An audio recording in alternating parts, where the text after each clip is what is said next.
Assalamu Walaikum. Hello friends, how are you? Welcome back to my another video. In this video, I am going to show you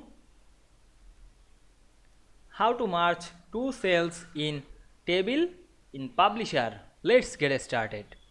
At first, we have to open a publisher document. Now we want to merge two cells. Firstly, insert a table. Go to the insert menu.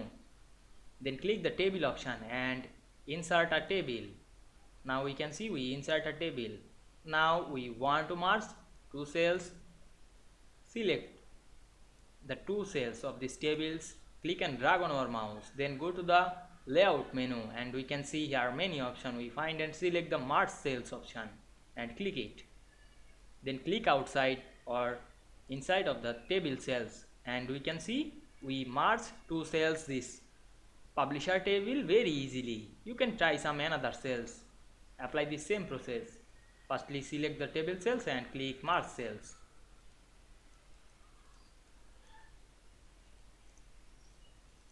I hope you enjoyed the video.